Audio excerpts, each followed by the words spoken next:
Sir কি করছেন এটা? ছাড়েন, কেউ দেখে ফেলবে তো। প্লিজ ছাড়েন। না, আজ তোমাকে উচিত শিক্ষা দিয়ে ছাড়বো। স্যার, আমার হাত খুব ব্যথা করছে। তাতে আমার কি? আমাকে অপমান করার সময় এটা মনে ছিল না তোমার? সরি স্যার, আর কোনো দিন এরকম হবে না। এবার তো হাতটা ছাড়েন প্লিজ। ওকে, এখন ক্লাসে যাও। হুম। আমি ক্লাসে গেলাম। 15 মিনিট পর স্যার আসলো ক্লাসে। গুড মর্নিং, সবাই কেমন আছো? আলহামদুলিল্লাহ, ভালো আছি স্যার। আপনি কেমন আছেন? আলহামদুলিল্লাহ, ভালো। Stand up Noha. কি হচ্ছে এসব? আমি ক্লাসে এসেছি, তুমি কি দেখতে পাওনি? ইয়ে মানে, সরি স্যার। তোমার হাতে কি ওটা? কই স্যার, কিছু না তো। বসো। হুম। পরিচয়টা দিয়ে নিই। আমি নোহা, ইন্টার ফার্স্ট ইয়ারে পড়ি। আর উনি আমাদের তানভীর স্যার। কলেজ শেষ করে বাসায় যাওয়ার পথে হঠাৎ সামনে এসে একটা গাড়ি দাঁড়ালো। কিছু বুঝে ওঠার আগেই আমাকে টেনে গাড়ির ভিতরে বসালো। এ কি স্যার আপনি? হুম। আমাকে এভাবে গাড়িতে ওঠালেন কেন? গাড়ি থামান, আমি নেমে যাব। আরে যাবো তো, একটু ওয়েট করো। তোমাকে কিছু বলার আছে। কি বলবেন বলেন, আমার কাছে সময় নেই। নোহা, আমি তোমাকে ভালোবাসি। কি? শুনতে পেলাম না। আমি তোমাকে ভালোবাসি নোহা। আপনি কি বলছেন স্যার এসব? মাথা খারাপ হয়ে গেছে নাকি আপনার? আমার সব ঠিক আছে। আমি তোমাকে বিয়ে করতে চাই। না স্যার, আমাকে নামিয়ে দেন, আমাকে বাসায় যেতে হবে। তোমার ফোন নাম্বারটা দাও তো। কেন? কথা বলবো, দাও। না দিলে কিন্তু খুব খারাপ হবে বলে দিলাম। ওকে নেন। নাম্বারটা দিয়ে বাসায় আসলাম। গোসল করে খেয়ে প্রাইভেট পড়তে গেলাম। ওখান থেকে বাসায় আসতে সন্ধ্যা হয়ে যায়। তো বাসায় আসলাম। আম্মু অনেক কিছু রান্না করেছে। খেয়ে রুমে গেলাম। ফোনটা হাতে নিয়েই দেখি 19টা মিসড কল হয়ে আছে আননোন নাম্বার থেকে। তো আমি ফোন দিলাম। ফোন রিসিভ করেই ওপাশ থেকে সুন্দর কণ্ঠে বলল, আসসালামু আলাইকুম, কেমন আছো? ওয়ালাইকুম আসসালাম। আলহামদুলিল্লাহ, ভালো আছি। কে আপনি? কে আবার? তোমার হবু স্বামী বলছি। কি বলছেন এসব? পরিচয় দেন, নয়তো ফোন কাটলাম। আরে ওয়েট ওয়েট, আমি তানভীর, তোমার স্যার। ও স্যার, কিছু কি বলবেন? না মানে এতবার ফোন দিয়েছিলেন তাই বললাম। হুম, বলবোই তো। আমি কালকে আমার আম্মু আব্বুকে তোমার বাসায় পাঠাবো আমাদের বিয়ের কথা বলতে। না স্যার, এটা কখনোই সম্ভব না। আমি আপনাকে বিয়ে করতে পারবো না। বিয়ে তোমাকে করতেই হবে। বাই কলিজা, ঘুমিয়ে পড়ো। Hello, hello. উফ, কেটে দিল। বাসায় এখন কি বলবো আমি? আম্মু তো আমাকেই ভুল বুঝবে। ধুর, যা হওয়ার হবে, ঘুমিয়ে পড়ি। কি রে, উঠবি না? 10টা বাজে তো, কলেজে যাবি না? আম্মু, আজকে কলেজে যাব না। কেন রে মা, কলেজে কেন যাবি না? কোনো সমস্যা হলে আমাকে বল। আমি কিছু বলতে যাব এমন সময় আব্বু আম্মুকে ডেকে বলতেছে নোহাকে দেখতে এসেছে। শালার আসার সময় পেল না। ঘুমের 12টা বাজিয়ে দিল। ফ্রেশ হয়ে রুম থেকে বেরিয়ে দেখি স্যার আমার দিকে তাকিয়ে আছে। তাড়াহুড়ো করে রুমে গেলাম। একটু পর দরজায় কে জানি ঠক ঠক করতেছে। দরজা খুলেই দেখি স্যার। কিছু বলার আগেই দরজাটা ভেতর থেকে লাগিয়ে দিলাম। এই স্যারটা এমন কেন করছে? কলেজে আর কোনো মেয়ে নেই, আমার পেছনেই পড়ে আছে। স্যার কিছুক্ষণ দরজা ধাক্কাতেই কোনো উপায় না পেয়ে খুলে দিলাম। স্যার ভেতরে ঢুকেই আমার দিকে এগিয়ে আসছে। আজ কে বাঁচাবে তোমাকে? এই বলে স্যার আমাকে জড়িয়ে ধরল। কি হচ্ছে স্যার? আমার থেকে দূরে থাকুন প্লিজ। না, আজ তোমাকে আমি অনেক ভালোবাসবো রে। না, এ কাজ করবেন না প্লিজ। পাশেই আম্মু আব্বু আছে, দেখতে পেলে মেরে ফেলবে। উফ, চুপ করো। তুমি শুধু আমার। এটা বলেই আমাকে বিছানায় ফেলে দিল। চিৎকার করতেও পারছি না। আব্বু আম্মু জানতে পারলে কি হবে? অনেক কিছুই মাথায় আসছে। বাসায় তো সবাই আছে। তাহলে তারা একজন অপরিচিত লোককে আমার রুমে কেন ঢুকতে দিল? আমি এসব নিয়ে ভাবতেছি। হঠাৎ কেমন জানি একটা অনুভূতি হলো, যেন কেউ আমার গলায় মুখ গুজে দিয়ে কিস করতেছে। তখনই হুঁশ এলো আমার যে এই কাজ স্যার করতেছে। খুব বিরক্ত লাগছিল আমার। স্যার, আমাকে ছেড়ে দিন প্লিজ। আমি চাই না বিয়ের আগে কোনো পরপুরুষের ছোঁয়া লাগুক আমার গায়ে। আমি তো পরপুরুষ না। 2 দিন পর এই তো আমাদের বিয়ে হবে। তখন তো তোমার সব কিছুই আমার। আপনাকে একটা কথা বলি, সত্যি কথা বলবেন কিন্তু স্যার। হ্যাঁ বলো, কি বলবা? আপনি আমার রুমে কিভাবে আসলেন? আর আম্মুকে বারণ করে না এখানে আসতে? না, বারণ করবে কেন? আন্টি তো নিজেই আসতে বলল। মানে? উফ, কথা বলিও না তো, অসুবিধা হচ্ছে। স্যার আমি মানে বাথরুমে যাব একটু। ওকে। বাথরুমে এসে বসে আছি। কি করব? বাথরুম থেকে বের হলেই তো সব শেষ করে দিবে। কি যে করব এখন? ধুর, কিছুই ভালো লাগে না। কি হলো, এতক্ষণ লাগে? স্যার আসছি। ওয়াশরুম থেকে বেরিয়ে দেখি স্যার আমার জামা কাপড় ছুঁড়ে ছুঁড়ে ফেলছে। এ কি স্যার, আমার জামা কাপড়গুলো সব এভাবে ফেলছেন কেন? একটা জিনিস খুঁজতেছি। কি জিনিস, আর আমার রুমে কেন? কিছু না। বলেই হাত টেনে কোলে বসিয়ে আমার অনেক কাছেই এসেছে। হালকা ধাক্কা দিয়ে ফেলে দিল বিছানায়। তখনই আম্মু দরজায় টোকা দিল। নোহা, মা, দরজাটা খুলে দে তো। ইস, এখন কি হবে? আম্মু এই অবস্থায় দেখলে মেরেই ফেলবে।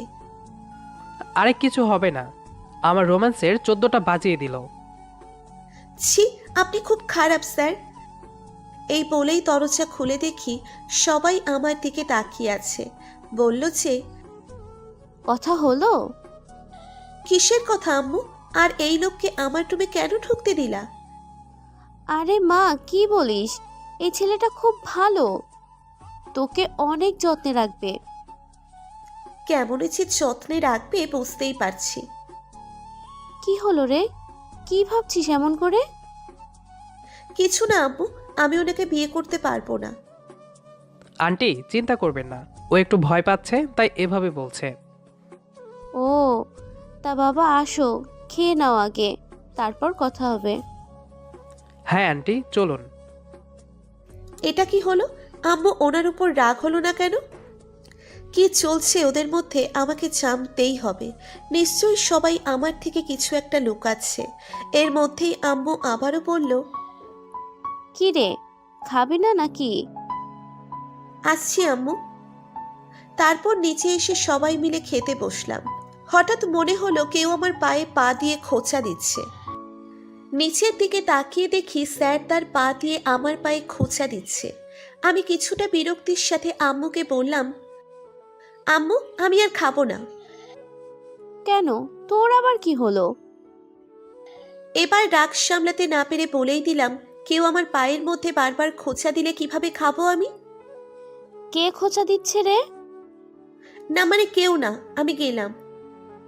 ধুর, রাগের মাথায় মুখ ফসকে বলে ফেলছি। খাওয়া শেষ করে আম্মু আপু আর ওনারা কথা বলছেন। পেছন থেকে কেউ আমাকে জড়িয়ে ধরলো। তাকিয়ে দেখি স্যার। আরে স্যার, আপনি কি করছেন? এটা ছাড়েন, সবাই দেখে ফেলবে তো। দাঁড়াও, আজ রাতেই বিয়ে করব তোমায়, তখন তো আর ছাড়েন ছাড়েন বলতে পারবে না। কি? কোনোদিনও না। বিয়ে হলেও আমাকে টাচ করতে দিব না। সেটা সময় হলেই বুঝবা আমি কি জিনিস। কি বলছেন এসব? ছাড়েন তো। ওকে ছাড়তে পারি, একটা শর্তে। কি? তোমার ঠোঁটে একটা কিস করব। কি? কখনোই না।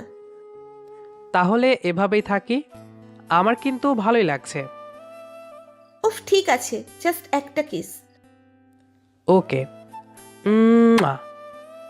কিস করা শেষে আচ্ছা যান, থাকো, রাতে দেখা হবে, আল্লাহ হাফিজ।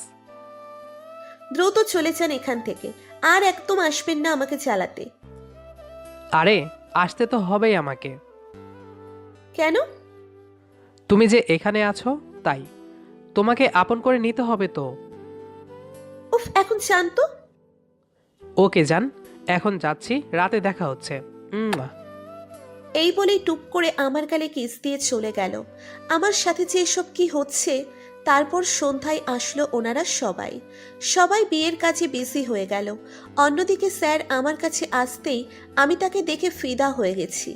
এমনিতে কি সব ড্রেস পরে থাকে, আজ তাকে একদম হিরোর মতো লাগছে। স্যার আমাকে এভাবে তাকিয়ে থাকতে দেখে তুড়ি মেরে বলল, এই যে, কি দেখছো? কই কিছু না, আপনি যান এখান থেকে। যাবো তো, তবে তোমাকে বউ বানিয়ে সাথে নিয়ে যাব। প্লিজ, আমি এই বিয়েটা করতে চাই না। এসব বলে লাভ নেই জান, বিয়ে তো তোমাকে করতেই হবে। চান সরেন তো। কথাটা বলেই সেখান থেকে চলে আসলাম। রুমের দিকে যাচ্ছিলাম, এমন সময় ফারিয়া আর স্বর্ণা এসে হাজির। দুজনে মিলে আমাকে রুমে নিয়ে আসলো। তারপর ব্যাগ থেকে একটা সুন্দর গোলাপি শাড়ি বের করে আমাকে পরিয়ে দিল। নিশ্চয়ই এই শাড়িটা স্যারের পছন্দের। শাড়িটা দেখতে সুন্দর, কিন্তু বিয়েতে কেউ গোলাপি শাড়ি পরে সেটা কখনো দেখিনি। ওরা আমাকে রেডি করে চলে যেতেই স্যার এসে আমাকে শক্ত করে জড়িয়ে ধরলো। মনে হচ্ছে উনি আমার সাজগোজ শেষ হওয়ার অপেক্ষায় ছিলেন। উফ, আমার বউটাকে তো খুব হট হট লাগছে। ছি, আপনি সব কি বলছেন? উম, বিয়েটা হতে দাও, তারপর সব বুঝতে পারবে। এই ছাড়েন, কেউ এসে পড়বে। আসুক, তাতে আমার কি।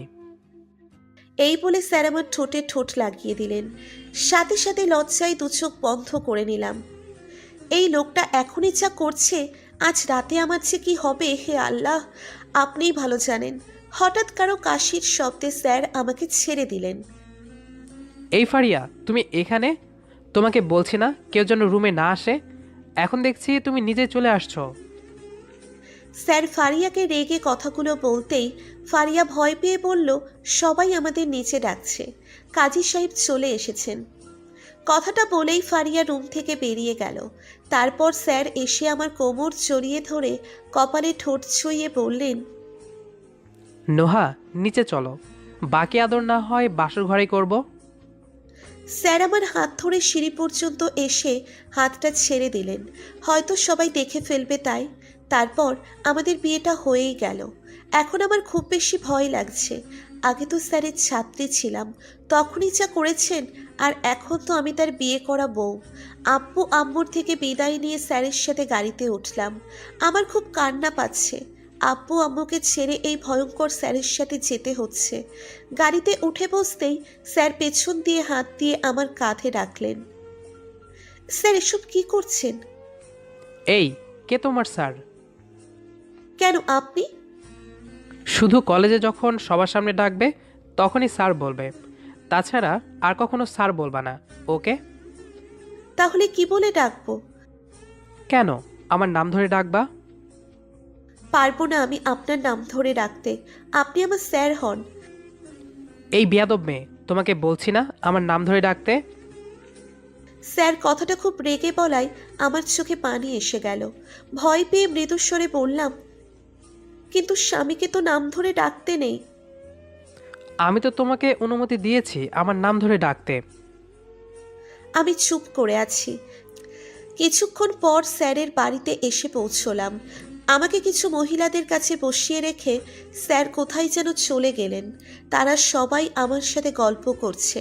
কিছুক্ষণ পর আমাকে ফুল দিয়ে সাজানো ঘরে নিয়ে যাওয়া হলো। ঘরের চারিদিকে নানা ধরনের বইপত্র রাখা। নিশ্চয়ই এটাই স্যারের, না মানে তানভীরের ঘর। অনেকক্ষণ হলো ঘোমটা দিয়ে বসে আছি, কিন্তু স্যার এখনও আসছেন না। রাত 10টার পর স্যার রুমে এসে দেখেন আমি বসে বসে ঝিমুচ্ছি। বিছানায় পড়ে যাব এমন সময় স্যার এসে আমাকে তার বুকে শুইয়ে দিলেন। নোহা, খুব ঘুম পাচ্ছে? হুম। আচ্ছা ঠিক আছে, ঘুমাও, তবে কাল একদম ঘুমালে চলবে না। কি বলছেন, ঘুমাবো না মানে? বাহ, তোমার ঘুম তো ভেঙে গেছে। কথাটা বলেই স্যার আমাকে টেনে দাঁড় করিয়ে কোলে তুলে নিল।